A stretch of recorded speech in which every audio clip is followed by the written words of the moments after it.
You are listening to the Fly the W670 podcast. It's season 2. It's episode 70. The PC era has begun. Don't forget to listen, download, review. Most importantly, subscribe to our podcast. Follow us on the socials. Fly the W670 on Twitter and Instagram. Of course, you can find us on Facebook as well. Or email us, flythew670@gmail.com. Crawly, this is not the episode 70 I had in mind when we wrapped up episode number 69. Well, you know how they're always advertising those North Shore adult diapers on the Cubs score broadcast. I sure hope they brought a whole bunch of those because the Cubs just crapped themselves in Colorado. Wow. That's a good plug for them. But yeah, they sure did. That was really, really, really bad. Really, really, really bad. I'm really upset right now, Crawly. I'll just tell you that. It's going to be even worse, I'm sure, tomorrow with Mully and Haw. But let's get after it. Game number 1, Jordan Wicks going. Yeah, lots of good and lots of bad this game. Look, I never want to get negative about a Cubs victory, but right away there was some concerning issues about this series, even though the Cubs got to fly the W. On the positive side, Jordan Wick continues to impress. He threw his second straight quality start, going 6 innings, giving up 3 hits, 1 run, 2 Ks, and 1 walk. Like we discussed, he's not a big strikeout guy. Along with the 2 strikeouts, 11 of the 15 outs he got were on balls hit on the ground. His only blemish was a 1 run in the first that came off a leadoff double by Charlie Blackmon.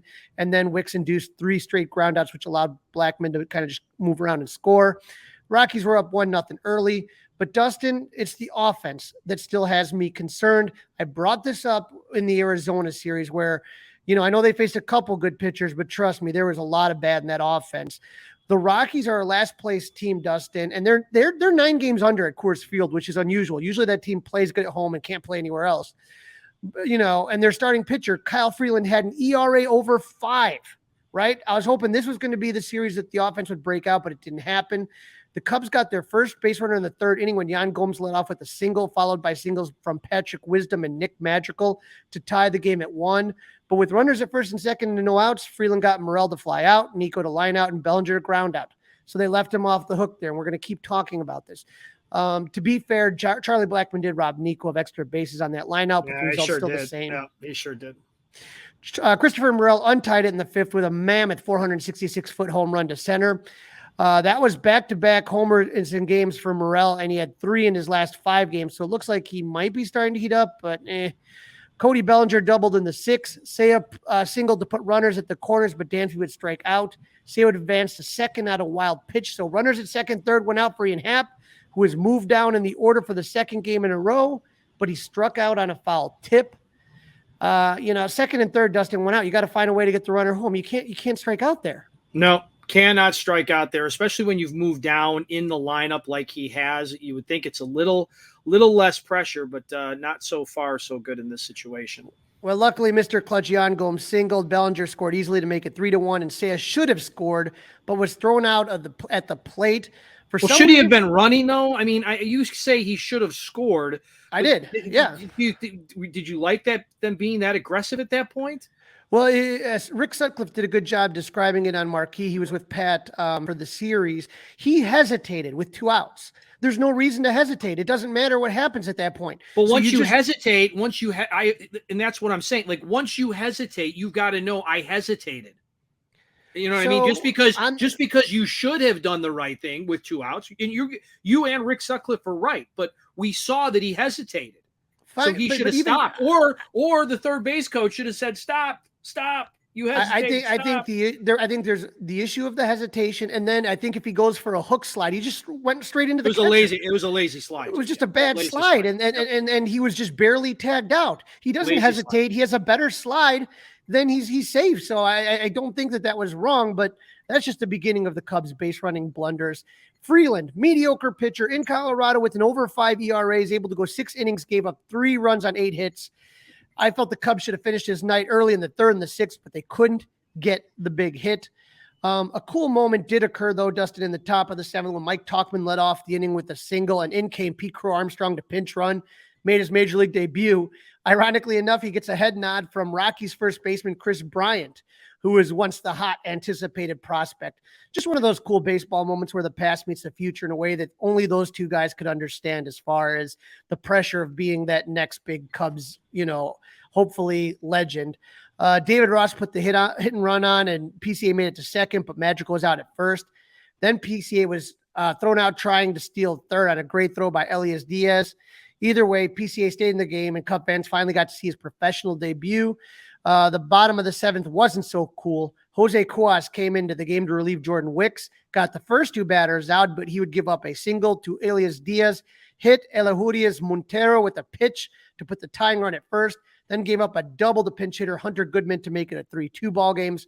Runners at second and third, still 2 outs, and then Cuas gave up a single to Brenton Doyle to put the Rockies ahead for the first time in the game, 4-3.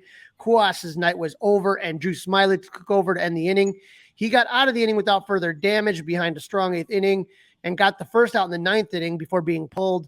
As Andy Martinez of Marquee Network pointed out, Smyly has a 1.69 ERA and 10.2 innings of relief, although he did give up a run today. Down 4-3 in the 9th, looking like another game was slipping away. The Cubs got lucky. Dansby Swanson hit one to center field, and it hit off Brenton Doyle's glove, off the heel of the glove. That would allow Dansby to reach second. For some odd reason, they didn't call it an error. They called that a double, which I don't know what MLB is doing as far as that. That's a off-season conversation we need to have. But Ian Happ then drew a walk, and with Yan Gomes at the plate, Dansby and Ian execute a risky double steal, both runners safe. I don't know, Dustin, and maybe the afternoon show can find out if that was called by Ross or Swanson decided to go on his own, but it worked. And Yan Gomes hits a single that scores both runners. Cubs retake the lead 5-4. There's still zeros out. So Miles Mastrobuoni comes in as a pinch running for Gomes. Ross had PCA bunt him to second for the first out. My eyes are rolling. What did you think about that? Okay, I was wondering when that happened. Eyes are rolling. I thought of you. I thought of you when that happened. If it was ever to happen, at least I believe PCA could run it out. But still, whatever. Magical grounds out. Morel lines out. Big shock. The bunt didn't work. Momentum's on the Cubs side, right? Smyly gets lefty Ryan McMahon for the first out of the bottom of the 9th, but then takes him out to put in Michael Fulmer, who just come off the DL. He walks the first batter he faced, hits the next batter with a pitch. Winning run is now in first with 1 out, but Fulmer settled down and struck out the next 2 batters for the W. Thank God for small favors on that one. But the Cubs scored 5 runs on 12 hits. Yan Gomes was the hero, going 3 for 4, 3 RBIs, including the tying and going-ahead run. The team was 4 for 11 with runners in scoring position, but 2 of those, Dustin, were from Yan Gomes. Yeah, Yan Gomes was Mr. Clutch in that game. There's no doubt about that. And listen, boy, as we go through this, thank goodness they were able to get done what they got done in that game. Yep, they blew that lead and they almost let it slip away. All right, game number 2. Javier Assad, Cubs lead the series 1-0, and Chris Flexen, the guy that we fully expected the Cubs offense to take full advantage of, is on the mound for the Rockies. Yep, the Pete Crow-Armstrong era officially began as he got his first start in the major leagues. Didn't take long for him to make an impact in the very first inning with 1 out and 1 on. Nolan Jones lines one to left center, and PCA makes an unbelievable catch to rob Jones of extra bases. Then in the bottom of the first, Dansby Swanson hit a triple. Seiya Suzuki singled, and the Cubs are up 1-0. Yan Gomes would single to put the Cubs at the corners, and PCA hit one that went off starter Chris Flexen's gloves. The Rockies were able to get Gomes at second, but definitely not to turn a double play on that. Now with PCA running, Seiya would score, and the Cubs would lead 2-0. Now, that lead was not going to hold as Javier Assad. Of course not. Well, it's not 2-0's not going to be enough. No, never. 2 runs, never enough in Colorado. But Javier Assad for the second game had trouble with control, and this is what you worry about when you have these young guys going longer and pitching more than they ever have before. He had to deal with a lot of traffic on the bases. In the first inning, the Rockies had 2 runners on base. In the second inning, the Rockies had the bases loaded and would have scored a run if it weren't for a bad base running play on the Rockies' part. And the Rockies had 1 runner in scoring position in the third. So Assad's on this tight wire act, and it ended in the 4th when he led off the inning by giving up a walk, hit the next batter, and walk the next batter to load the bases. So here you are in Colorado, walk, hit the batter, and walk. That's just not going to play.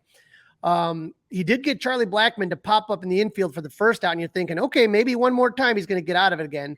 But he ran out of luck, and the Colorado Rockies ran into some luck. Chris Bryant up to bat. We talked about him. He was coming off the IL. He couldn't wait 3 days, but nope, he had to come off the IL for this series. He had it circled on his calendar, Crawly. He had it circled on his calendar. He's a bad guy. He's a bad guy. I'm not a fan anymore. with Chris Bryant up the bat and the bases loaded. He tried to check his swing and pull the bat back, Dustin, but the ball hit the bat and the ball fell harmlessly over first baseman Cody Bellinger's head, and the game was tied at 2. With runners at the corners, Ross went with Luke Little to face the Rockies lefties. Nolan Jones then checked his swing, and a little roller went to first base. Another run's going to score, and the Rockies are up 3-2. 3 RBIs, Dustin, on 2 oops check swings. That's just ridiculous. Yeah, and no luck for the Cubs out in Colorado, that's for sure. The Rockies got another gift when Elias Diaz hit a ball, and then second base umpire Brian Walsh screened Nico Horner. He couldn't make the play, so now the Cubs were down 4-2. So to sum up the inning, 2 walks, 1 hit by pitch, 2 accidental check swing runs, scoring plays, and 1 screen by the umpire, and the Cubs are down. But Dustin, what really frustrated Cub fans this series was a couple of key base running errors. In the first with 2 outs, Ian Happ drew a walk and Cody Bellinger singled, but was thrown out at second. Would have been runners at the corners with 2 outs. Instead, the inning's over. In the second inning with 2 runs in, PCA was caught trying to steal second. And then in the 5th, after the Rockies scored 4 runs to take the lead, Nick Madrigal hits a leadoff double that he tried to stretch into a triple and was thrown out at third. Willie Harris was trying to give him the stop sign. Didn't happen. After Morel struck out, Nico singled, and that would have scored a run. Dustin, for the second straight night, the Cubs made a mediocre Rockies starter look like an all-star. Flexen went 5.1 innings, gave up 9 hits. He issued 2 walks, so maybe not an all-star, but you couldn't score runs off him, right? He struck out 5, but he only gave up 2 runs. So think about this. 9 hits, 2 walks. That's 11 base runners in half a game, and you only score 2 runs on that. Yeah, I'm guessing the runners in scoring position stats not going to look very good. Nope. A 1-out single in the 6th inning knocked him out of the game. And with relief pitcher Jake Bird on the mound, Seiya Suzuki hit a 2-run homer and the game was tied at 4. That lead didn't last long as Daniel Palencia came in the bottom of the 6th. And with 1 out, he gave up a homer to Chris Bryant. That was the first Chris Bryant homer against the Cubs, and they were now trailing 5-4. The Rockies would add 1 more run in the 7th to make it 6-4.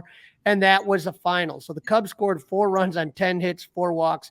They were 1 for 4 with runners in scoring position, but to me, there were 3 positive things that stuck out from the game. Number 1, Seiya Suzuki continues his impressive hitting, going 3 for 4 with 3 RBIs. Now, if we could just teach him how to run the bases. Right. And number 2, Brad Boxberger returned for the first time since May, and he pitched a scoreless inning. And Pete Crow-Armstrong made 2 sensational catches. We talked about the first one, but the second one, Dustin, to me was the more impressive. I mean, that one, he came out like a streak of lightning on that one and robbed Nolan Jones for the second time. You had to wonder, Jones had to have been thinking about what he did to piss off PCA. He needed to cover on that one, Dustin, 98 feet in 4.9 seconds. I mean, the stat I saw was a 97% likelihood that that's a hit. I mean, that's what you're going to have, is you're going to have elite defense. Yeah, not so elite at the plate, but we'll get into that. Not yet, but that's what you expect with. I mean, it's rare. But how about let's stick with that game for a second, okay? Let's stick with that game. What was going on in the top of the 9th inning? Why would he let Pete Crow-Armstrong bat in that situation? Why? Now today we're going to get into game 3 in a little bit. But why in game 2? Why do I know that Pete Crow-Armstrong should have been pinch hit for in the 9th inning? I think that, a lot of these times you're going to give this guy a shot, roll the dice, and see what they can do. Are we developing players or are we trying to win games? You can't have it both ways. Which one is it? Which one is it, David Ross? That's a good question. We're going to talk about, but which one is it, right? On the afternoon or the midday show, we're trying to develop. This isn't the time to develop. We're trying to win games. Oh, but now we have a chance in Colorado. We have already given the guy an opportunity. We took the bat out of his hands the first time. He didn't do well the other times. And now we're going to let him bat in the top of the 9th when we're trying to win a game? Huh? Doesn't make a lot of sense. Very confusing. All right, so that's a wrap of game 2. The series is tied 1-1. Jamison Tyone had a really good start last Friday. Unfortunately, they ran into the best pitcher on the Snakes. So now he's back out today, and we're hoping that he can put 2 good starts in a row together. What happened? Yeah, you're taking a look at a last place Rockies team, and they could not afford to lose their series. Everyone's looking at Taillon. Started off on a good note. Christopher Morel led off with a double, advancing to third on a single by Nico and scoring on a sac fly to make it 1-0 Cubs. Taillon followed that up with a 1-2-3 inning, 2 Ks. You're feeling good. The Cubs loaded the bases in the second with 1 out, but could not score a run with PCA struck out and Christopher Morel grounded out. They were able to cash in some runs in the third. Nico and Cody led off with singles, and Dansby doubled the score. Nico and the Cubs were up 2-0. Seiya hit a sac fly to make it 3-0. But with Swanson on third and only 1 out, Ian Happ popped to second, and Patrick Wisdom flied out. That's runs that you left on the board right there, Dustin. Yeah. The Rockies got on the board in the bottom of the fourth when Taillon walked Bryant with 1 out. Eliuris Montero flied out, but with 2 outs, Ryan McMahon hit one that PCA lost in the sun. The inning continues the runners at first and third, and Ezekiel Tovar made the Cubs pay with a single to make it 3-1. Dustin, we talked a lot of times about stepping on the throat of your opponent and how the Cubs would sometimes score early and then not again for the rest of the game, and how that's just not a good recipe. But it is even worse when you're playing in the high altitude of Coors Field, and that is exactly what happened. They scored 3 early and nothing the rest of the game. No, and again, we talked about it talking about the second game. 3 runs, 2 runs, that's not going to get it done. You got to get at least 5. You got to get at least 5 every time in Colorado, or your chances of winning are probably 50-50. Now, in the bottom of the fifth, the wheels fell off the Cubs with 1 out. Austin Wynn singled, and then Nolan Jones. Nolan Jones, who was robbed of extra base hits twice the game before by PCA, put one where no one could catch it, 452 feet in left center. Game was tied at 3.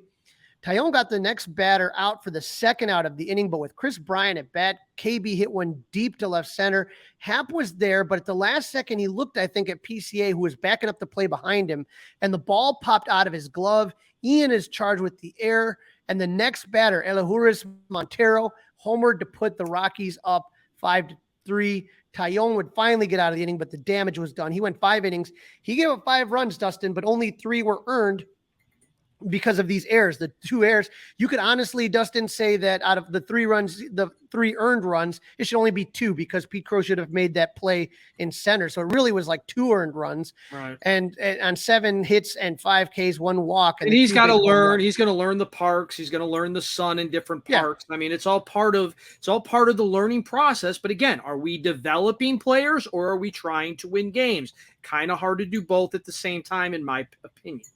Right. We'll talk about that. But Hayden Wesniewski would give up 1 run in 1.1 innings of work. Smiley gave up 1 run, a home run in 0.2 innings of work. Brad Boxberger pitched another scoreless inning. The Cubs had one last chance, down 7-3 in the top of the 8th when they loaded the bases with 1 out. But Yan Gomes and Christopher Morel, 2 guys with plenty of clutch hits, both flied out. The Cubs scored 3 runs on 11 hits, 3 for 12 with runners in scoring position. They left 11 men on base, Dustin. Just sickening. Absolutely sickening. It was pathetic. This is a Rockies team, Dustin, that lost 17 of their last 20 games. They are 40 games under 500. Let me repeat that right there. 40 games under 500, and you completely embarrassed yourselves. Dustin, all losses count the same if they happen in April or September or whatever. But if the Cubs do not make the postseason, I promise Cub fans will remember this Colorado series. Yeah, this is one you can circle, right? We talk about circle games, right? And just a terrible, terrible effort. I just wonder is the excuse going to be that they're out of gas? Is that what it? Because they played a ton of games.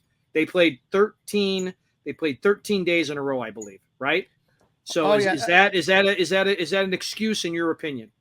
Well, if that's the issue that you feel, then why didn't you start Alexander Canario, who I think is on the side of a milk carton? You couldn't give anybody a day off even when you're playing double headers? Right. Right. I was surprised. I was surprised that PCA started today. I thought he would get the day off, and if they were in a position in the 7th inning, let's say, to hold on to a lead, that then we would see him out there. I mean, it's a huge outfield in Denver. You saw all the plays that he made. There's no way no one else. Bellinger's a little nicked up.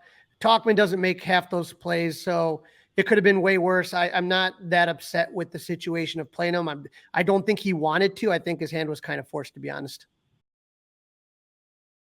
You are listening to the Fly the W670 podcast. It's season 2. It's episode 70, the PCA era. It's here, Crawly. It has begun. Don't forget to listen, download, review, and subscribe to the Fly the W podcast. In this segment, Crawly talks to Sam Weiderhaft, play-by-play announcer of the Myrtle Beach Pelicans, to talk about the Birds playing in the postseason. Joining me now on the Fly the W podcast, we have our good friend, play-by-play announcer for the Myrtle Beach Pelicans, Sam Weiderhaft. How are you doing, Sam? Crawly, I'm great, man. The sun is shining in Myrtle Beach. Great weather still. I know we're getting close to fall and the season is coming out to an end, but all good here in Myrtle Beach. The reason, Sam, that I wanted to have you on, if people aren't paying attention, and you should follow Myrtle Beach and you should follow Sam on social media, is that the Pelicans are the first of the Cubs affiliates to be in the postseason this year.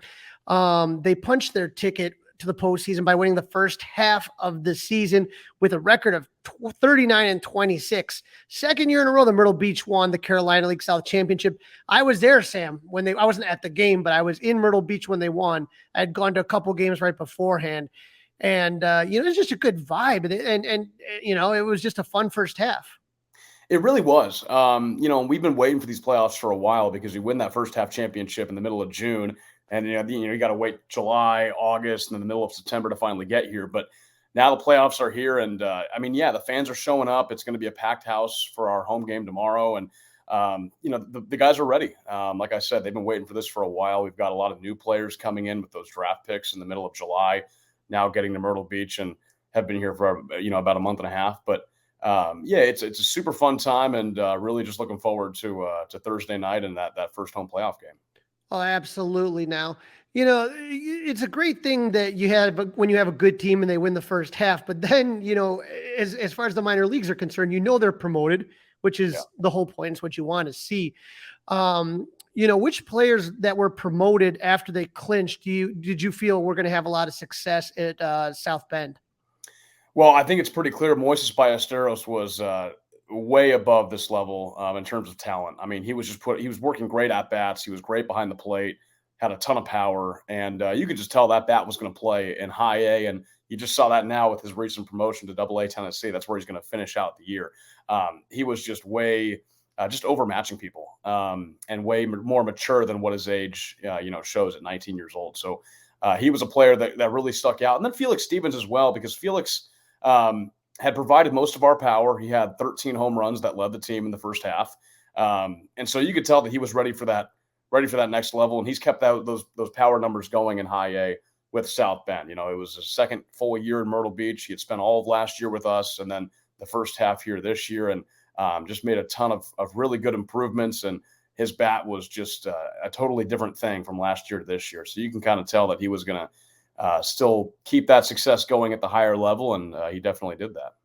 I was a little bummed to see Michael Arias finish the year on the IL. I mean, he had such a good season, and I was so impressed by him when I was at Myrtle Beach. But another guy who I think he was involved in a combined no-hitter up at South Bend.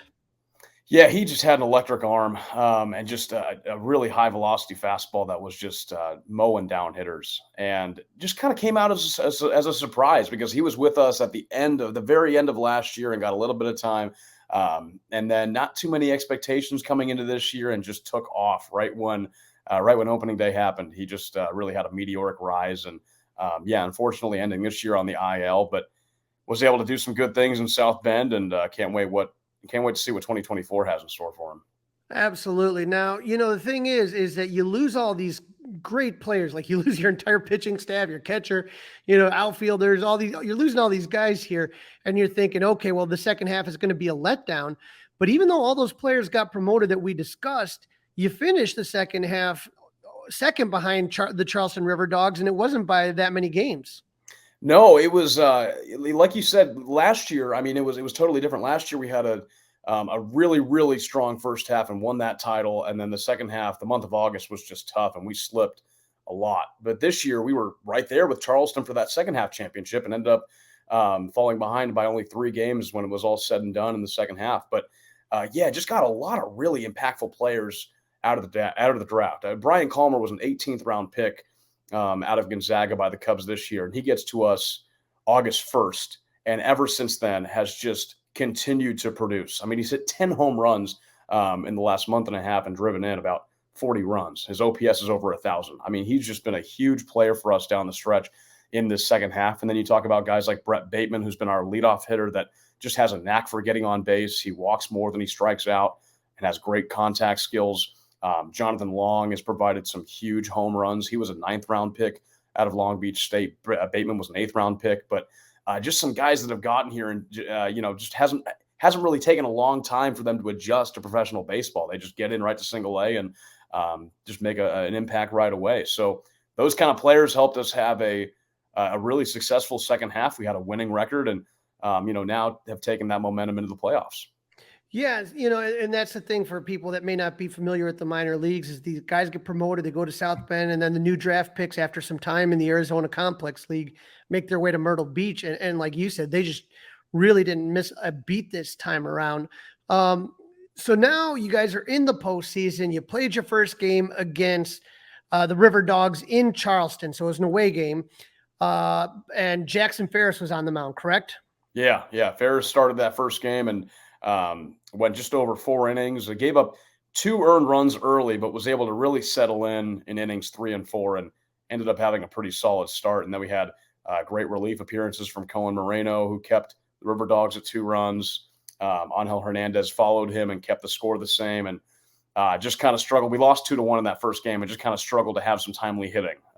We had the bases loaded in back-to-back innings and ended up only getting 1 run out of it. And it was just Charleston really brings a lot of fans. It was a crazy environment, a sellout crowd, and everyone's wearing white T-shirts as they try and win their 3rd straight Carolina League championship. And so those fans were fired up for that first playoff game. But we get the boys back to Myrtle Beach on Thursday night, and that game's going to be on marquee. And I'm really excited for that one because we've been playing really, really well at home to finish out the regular season. And I think having the guys back at Pelicans Ballpark is really going to make a difference. Oh, absolutely. Such great fans. And the thing that excited me, Sam, it's on Thirsty Thursdays. Where are you guys going to be wearing the Pirate uniform? It's a good question, man. I don't know. I think for the playoffs, we might be doing our normal set of uniforms. But if we were smart, we might want to wear the Pirate uniforms because I think we were 6-3 or 6-2 as the Pirate Pelicans this year. So it's a winning uniform, but I think we might just be doing the primaries for the postseason. Winning uniform, and then you have the blackout and all the fans come out. I'm telling you, Sam, I got some ideas here, but who is going to be on the mound for Myrtle Beach tomorrow? Have we found out just yet? Yeah, so we're going to have Jackson Ferris's high school teammate at ING Academy, the lefty Drew Gray, is going to be on the mound for the Pelicans. And Drew has been on some limits this year. He's coming off of Tommy John surgery last year, didn't pitch at all. And finally is tasting some full season baseball and hasn't really gone all that long. So I'm not sure what the limit is on him with his start tomorrow, but I think it might be more of a bullpen game for us. But, Drew's been off and on. He's had some really, really lockdown starts. And the way that he started his Pelicans career was really strong. His first 9 innings, 3 starts, didn't give up a run, then kind of ran into some trouble. But Drew's been starting to figure some things out as the season goes on. And just super excited to see him in the limelight tomorrow in that Thursday night start for the first home playoff game. And for everybody that's watching on Marquee, what are some things that people should be looking for when they watch this team tomorrow night? Well, hopefully you'll be looking for some power. This Pelicans team led the Carolina League in home runs. We were the only team over 100 home runs on the year, and our OPS was also the best in the Carolina League. So the lineup was definitely the specialty. Especially in that second half. And like I said before, there was no dip from the first half to the second half. I mean, the momentum just continued. This team just won ball games, and the lineup is really, really what carried this team. And we also had, we had 8 walk-off wins on the year. And I think 5 or 6 of those were in the second half of the season. This team has a knack for making dramatic moments late in games and being able to come back. And that's how our regular season finished last Sunday against Columbia. We were down by 4 runs at one point, ended up coming back and had a walk-off double by Pedro Ramirez, who's been awesome for us down the stretch. So, this team falls behind early. Don't panic because the lineup can certainly keep this team in games, and hopefully the pitching shows up and the bullpen's able to hold it down. So I'm super excited. It's going to be a really fun game. Pelicans and Charleston River Dogs, an in-state rivalry. The two teams only separated by about 2 hours. So it'll be a fun one. Fans are going to be here, and I'm excited to call it. And are you going to be calling it on your own, or is Marquis sending anyone down, or you got this? You got this, right? Yeah, I got it. Yeah, no, it'll be me and John Cummings, and John usually comes on for our marquee games. He's a local guy, so I love working with him. And playoff baseball, you always kind of get the jitters a little bit, especially last night in Charleston. I was calling that game on the radio and just looking around and seeing all the people. You just get excited. It's just a different feel. It's a different environment. But I couldn't be more excited for it. And I know that Myrtle Beach fans are going to show up and support their team. When you call a playoff game, do you kind of go through the same routine you try to always do, or do you kind of switch things up a little bit different? Well, I've called a few. I've called, 3 or 4 in my lifetime. So it hasn't really been a lot, but the tone is definitely different. When I went on the air last night, it was, less, okay, let's, let the game breathe and let's, tell a story about a player or something. And it's more of kind of what's happening in the moment and just making things dramatic. I mean, last night was a 2-1 game. It was the largest lead for Charleston was 2 runs, and it was close all the way through. And we had the tying run on base in the 9th inning and, almost were able to come back. So it was a very, very dramatic game. So I'm always trying to make, kind of play things up and make things, I'm trying to capture the moment is kind of what I'm trying to say, and make everybody feel like they're there and feel like it's, what that playoff feel is. So yeah, it's a little bit different of a call. But man, it's really exciting. I mean, playoff baseball, you can't get any better than that. And so it will be on Marquee tomorrow night, 7 p.m. Eastern, correct? That's correct. Yes. So for anyone listening local, Chicago time, 6 p.m. on Marquee, they can also stream the games, correct? Yeah, you can go to MILB TV. You can do that. You can do Valley Live. We also have an audio stream on our website, myrtlebeachpelicans.com. There's just a ton of ways to be able to watch this one. So there's no Cubs game tomorrow, and right now the way the Cubs are playing, I need a little change up here. So I think everyone should tune in to watch the Myrtle Beach Pelicans. Hear Sam's call. Sam, where can everybody follow the Pelicans and yourself on social media? Yeah, we're all over social: Twitter at Pelican Baseball, Instagram at Pelicans Baseball, Facebook Myrtle Beach Pelicans, YouTube, TikTok. We got everything, and our production team is really doing a good job of hyping these playoff games up. We've got a ton of cool stories coming out and great videos as well. So check us out there. Me on Twitter, I'm at Sam_Weiderhaft, Instagram at Weiderhaft, and I'm always retweeting Pelican stuff and all that. So you can interact with me on that. But Crawly, dude, appreciate you having me on to talk playoff baseball. Absolutely. I love playoff baseball anytime. I love the Pelicans. I will be wearing my gear while watching the game. And we'll have you back to kind of recap the entire season, kind of give us a little bit more, but I just wanted to have you on. I definitely want to talk about you being interviewed by Buddy Bailey. So, yeah, hey, there's a lot to talk about there. Let me tell you.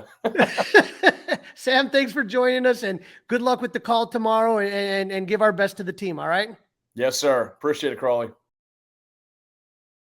This is Season 2, Episode 70 of the Fly the W670 podcast. The PCA era is upon us. All right, Crawly, let's talk about the standings right now after the Cubs dropped 2 of 3 to the Rockies out in Colorado. Yep, the Milwaukee Brewers in first place, 81-63. The Cubs are now 78-69.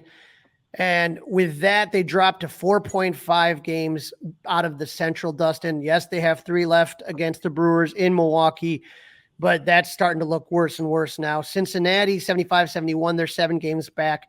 And then Pittsburgh and St. Louis are toast, so we won't worry about that. But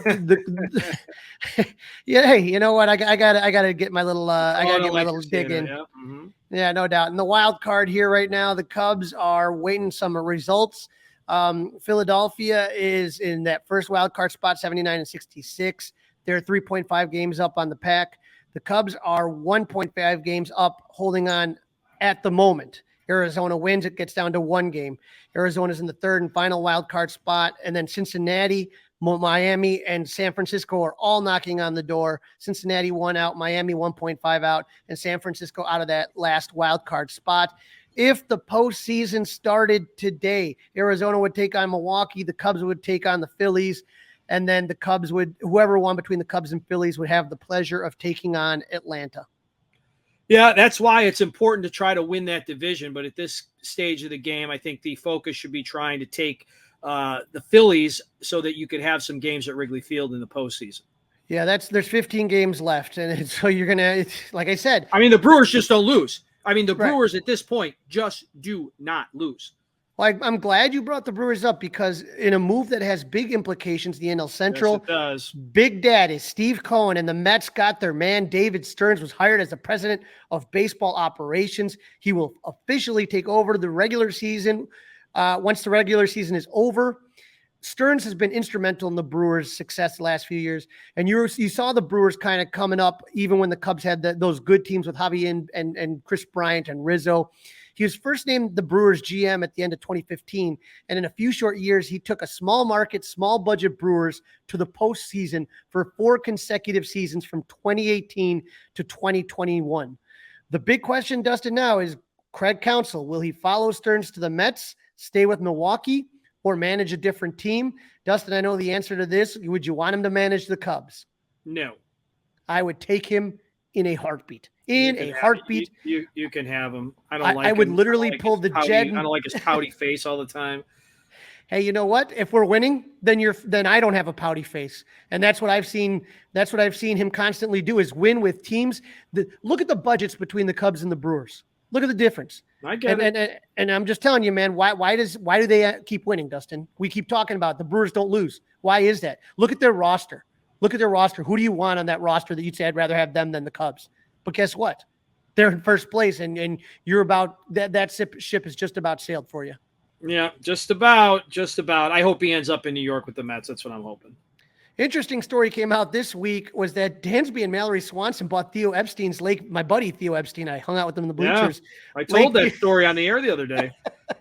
His Lakeview mansion for $3.5 million a few weeks ago. Some minor league postseason news you heard with the interview with Sam. The Pelicans lost their first game of the Southern Division Championship 2-1 to the Charleston River Dogs in the best-of-3 series. They'll play again on Thursday night in Pelican Park. On Tuesday night, the Tennessee Smokies clinched the second-half title. They will be playing postseason baseball as well. And a guy that has gone through Myrtle Beach and Tennessee, Justin Steele, he was in a new poll released today by MLB, is leading the Cy Young votes from their panel of experts. So I thought that was interesting. Yeah, that is very interesting. Very interesting report there. All right, there's been a bunch of roster moves we got to go through. Yeah, Monday was the big one. Michael Fulmer was activated from the 15-day IL, and Cubs put closer Adbert Alzolay on the 15-day IL, retroactive to 9/10 with a forearm strain. Fulmer was returning from the same injury. Justin Steele spent some time on that with the IL. We talked about how Alzolay didn't look right, and this goes back to when Alzolay blew the save against Milwaukee at the end of August, and then he blew another one against the Reds on Friday, September 1st. They gave him a week off, see if he could recover. He pitched back-to-back appearances against the Diamondbacks last weekend. I was there, and we talked about this. I just said he didn't look good, and that's what Alzolay himself had to say. He said it was just to the point where I wasn't making a lot of competitive pitches out there. So hopefully he comes back soon. But the other big news on Monday was the promotion of Pete Crow-Armstrong. Alexander Canario was optioned to Iowa. PCA, obviously the Cubs' #1 ranked prospect in their minor league system, brings an amazing glove. The scouts rate it at the highest that you possibly can, 80 grade on the glove, elite speed on the bases. Canario did not have to catch a bus back to Iowa as infielder Jeimer Candelario was put on the 10-day IL with a lower back strain. We noticed that Candelario was on the not list when we talk about our hots and nots, but I'm sure that some of the struggles of the plate are related to that back injury. He exited the game on Sunday in the 5th inning versus the D-backs when his back started bothering him. The move is not retroactive, Dustin, so he is not eligible to play until September 22nd.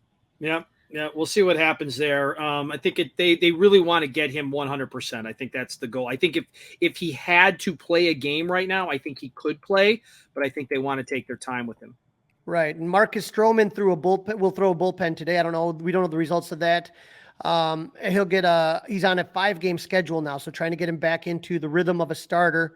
But Tommy Hotovy was on the Mully and Haw show today, as he is every other Wednesday, to update Cub fans on Stroman and his role moving forward. Dustin, what did Tommy have to say this morning? I thought it was interesting. He said that he was open to any role that would help the team. I found that very interesting. Happy to hear that, because I did not think a bullpen role was something that would fit what he wants to do. So I'm happy to hear that Stroman is open to doing anything and everything he can to help this team win. And it looks right now like they could use him. Very curious to see what happens. So today, when we're recording this, is a day off.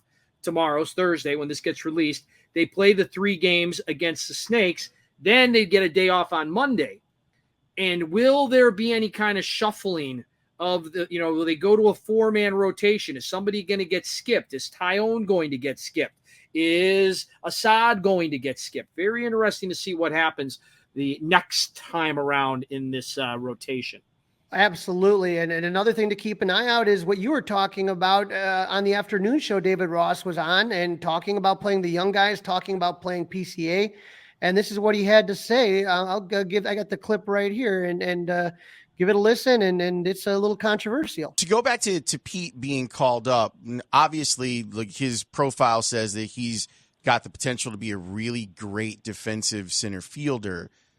I know that you've already got one of those, but he also plays a little bit of first base for you. How do you see this playing out with trying to make sure that you get what you need and Pete gets what he needs, but also keeping in mind you guys are trying to win a division in here? Yeah, we're not developing players right now. We're trying to win games, and Pete's skill set, like I said before, is a real value. And these big outfields we're gonna have. Pete will get some at bats. I think he'll come in for defensive purposes at times. Gives us the flexibility of having Mike Tauchman to insert him and hit situations like we did last night, and he came through with a big at bat. I think that's just we've got more roster talent now and able to implement, Pete's legs, stolen bases.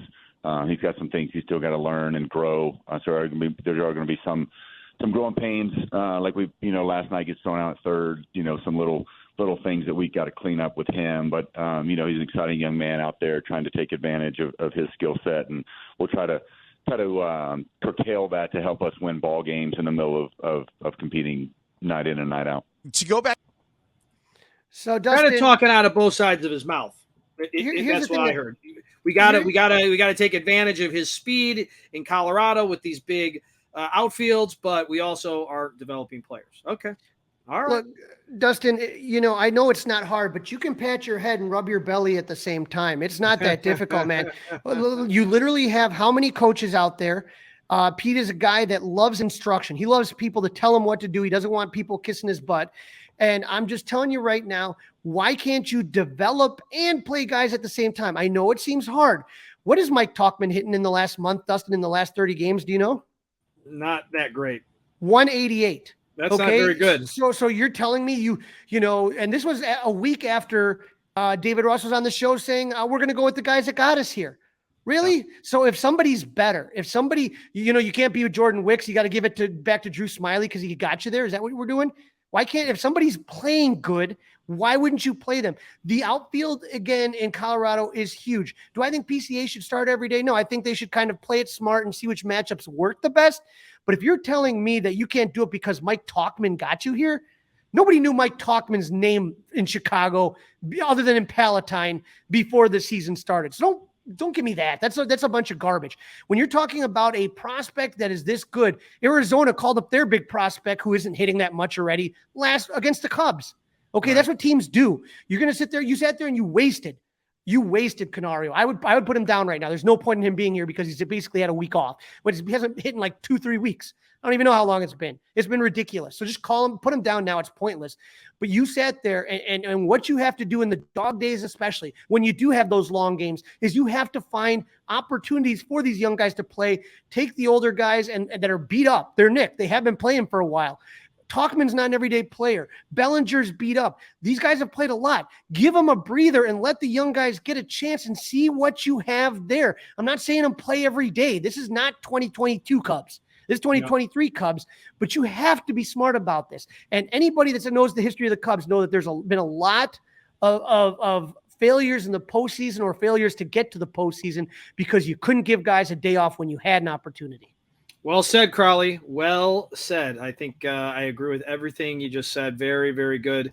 Spot on. And I think the day off is coming at the right time for the Cubs. So let's get into it. Thursday's an off day. Friday, the Cubs at the Snakes, as you like to call them. I like when you called them that. And this is now a bigger series than we even thought after dropping 2 or 3 to the Rockies. Right. The Cubs offensive struggles started against the D-backs. That's when you saw them lose 3 of 4. And those, Assad pitched well, but was charged with the loss. Cubs couldn't figure out rookie Ryan Nelson, and the Cubs lost game 1, 6-2. Game 2, so that's only 2 runs off a guy that's, a rookie that was just called up from the minors after being demoted. Zach Gallen, Tyone pitched a great game in game 2, but Zach Gallen pitched a complete game shutout, the first of his career. The Cubs lost 1-0. And then the team had another pitcher's duel as Justin Steele pitched 7 innings of 1-run ball, but Merrill Kelly and the D-backs pen limited the Cubs to 1 run. And this game went to the extra with the Arizona scoring 2 in the 10th and the Cubs going on to lose that one 3-2. So Dustin, in those 5 runs, they scored in those 28 innings, those first 3 games, they scored only 5 runs. Right? But they were able to prevent the sweep behind a good start by Kyle Hendricks and 3 home runs in the 3rd by Morel, Bellinger, and Swanson. They took the finale 5-2. The D-backs are currently playing the Mets in a 4-game series. They split the first 2. They're playing tonight, so that's going to affect the wild card race. But they're also playing tomorrow. The good news for the Cubs, if probables go according as how they're supposed to, Zach Gallen is pitching tonight and Merrill Kelly is pitching tomorrow. Perfect. And so the Cubs will not have to face any of their big guns in this series coming up. But that's big. That's big. Is it going to matter against this offense right now? I don't know. Well, we'll have to wait and see. Obviously, that's why they play the games. And the Cubs have their probably 3 best pitchers right now throwing in the games coming up Friday, Saturday, Sunday. You could not line this up any better, Dustin, than what you have here. You have truly an opportunity to get back on track. You got Justin Steele starting the game on Friday. He is 16-3 with a 2.49 ERA. He leads the NL in ERA. He, like I said, top candidate for Cy Young. 7 innings, 1 earned run in the last game, no decision. 8 innings, 0 earned run against San Fran. He got the win, and he got the win against Milwaukee on 8.29. 6 innings, 6 hits he gave up, but 0 earned runs. He is going up against Brandon Pafadud, however you pronounce or say that name. I don't even care at this point. But let me just say this, Dustin. They couldn't hit him last time, and so that has me a little bit nervous. And if you remember with Brandon Pafadud, he didn't start. They went with an opener. They said they were going to start him, and they went with an opener against the Cubs. So he did not start that game. He went 6 innings, gave up 7 hits, 4 earned runs. Those were the 3 solo home runs. And then the game before that was in Colorado. He went 3.2 innings, gave up 6 hits, 3 earned runs. And against the Dodgers, he went 4 innings, gave up 8 hits and 5 earned runs. So this guy is not an elite starter, but neither were any of the guys you faced in Colorado. No, not at all. In Cubs, if it plays out, listen, Justin Steele keep you in a ball game. So, but yeah, they got it. We got crooked numbers, right? 3, 4, 5 runs, please, Cubs. Kyle Hendricks takes the mound on Saturday. He is 6-7 with the 3.71 ERA. He just keeps you in games. Arizona on 9-10, he went 5.2 innings, gave up 7 hits, 2 earned runs. Against San Francisco on 9-5, he went 5.1 innings, gave up 7 hits, 4 earned runs. And against Milwaukee on 8:30, he went 6 innings, gave up 4 hits, 0 earned runs. So he always gives you a solid outing. It's hopefully he can continue to do so, and he's going to have to do so against his former teammate, Zach Davies, who, God, I don't know what it is, Dustin. Sometimes there was just guy, for whatever reason, the guy just I didn't get along. I didn't like him that much when he pitched with the Cubs. He's 2-5 with a 6.81 ERA. Against the Mets on 9-11, he went 4 innings pitched, gave up 3 earned runs. Against Colorado on 9-6, he went 3 innings and gave up 5 earned runs. Against Baltimore, he went 6 innings and only gave up 1 earned run. So, you know what he is, but I just worry because the Cubs seem to struggle against like these soft tossers to contact. That seems to be an issue. All right. I'm trying to stay positive, buddy. I'm trying to stay positive. Oh, it's hard after a day like today. Isn't yes, it? Sir. Yeah. Mm-hmm. And then that takes us to game 3, Jordan Wicks. I mean, this guy has really, really just been, I mean, you got to say that if the playoffs started tomorrow, you have to think he'd be in the rotation, right? Yes. Yes. If it was tomorrow, yes. I would have him go. I would have him go before Assad, and I'd have him go before Tyon. Right. And so he's 3-0 against Cincinnati on 9-1. He went 5 innings, gave up 1 earned run. Against San Francisco on 9-6, he went 6.2 and gave up 2 earned runs. And against Colorado, he went 6 innings and only gave up 1 run. So this guy has been doing everything and more. He has really, he doesn't seem overwhelmed to be in a playoff chase. No. Not at all. No. And I think part of that, it's the youth, right? I think part of it is the fact that he probably doesn't know any better right this second. So that's a good thing, right? Yeah. He's a guy with he's a good draft, first round draft pick. He's a guy who's pitched in tough games before. So I think, mentally, I think he's in good shape. Yep, absolutely. So that gets us to the prediction time, Crawly. Or no, sorry. Let's go hot and not before prediction. So Tommy Pham, we know, super hot for the for the Snakes. He I think he was on the cold list going into that series. He came off red hot. Yep. For the Cubs, though, look at Nico Horner right now, 12 for 30, hitting 400, 419, 458. Dansby Swanson is one of those hot streaks, 11 for his last 28 with a home run and 4 RBIs. He is slashing 393, 414, 643. On your knots, take a look at Ian Happ right now. He's one of those guys that got you there, right? 3 for his last 25, slashing 120, 211, 160 in his last 7 games. You cannot do that. Christopher Morel, 4 for his last 20, but at least he has some slug, 2 home runs, 2 RBIs. He's slashing 200, 278. One thing to kind of keep an eye on, Dustin, Cody Bellinger right now is 7 for his last 28 with a home run and 4 RBIs, but he's slashing 250, 241, 383. He has been carrying this team, and somebody else has got to step up, and it can't just be Yan Gomes. I mean, come on now. Yeah, somebody else has to step up. And I never thought we'd get to the point where we would see Cody Bellinger on this not list.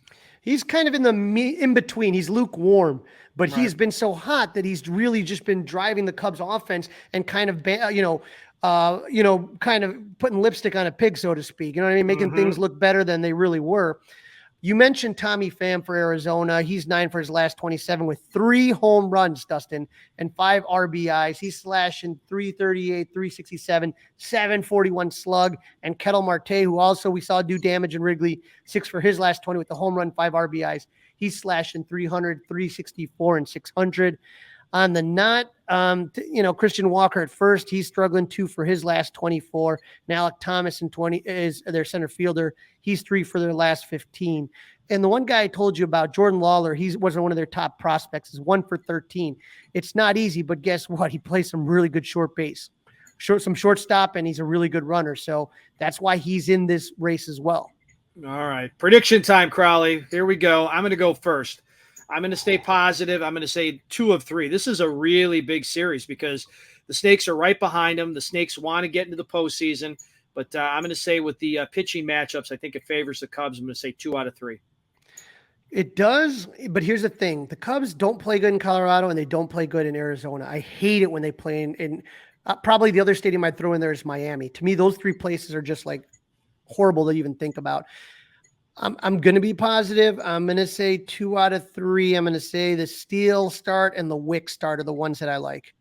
All right, very good. Well, that's a wrap of episode number 70 of season 2. The PCA era has begun. Don't forget to listen, download, review, and subscribe to the Fly the W podcast. Follow us on the socials, Fly the W on Facebook, Instagram, and of course you can email us flythew670@gmail.com. And now you can watch us on YouTube by subscribing to the 670 The Score YouTube channel. Crawly, have a wonderful weekend. All right. Yeah, we're going to try to wash this one off. Don't forget to watch the Myrtle Beach Pelicans and our friend Sam Weiderhaft as they play on Marquee tomorrow.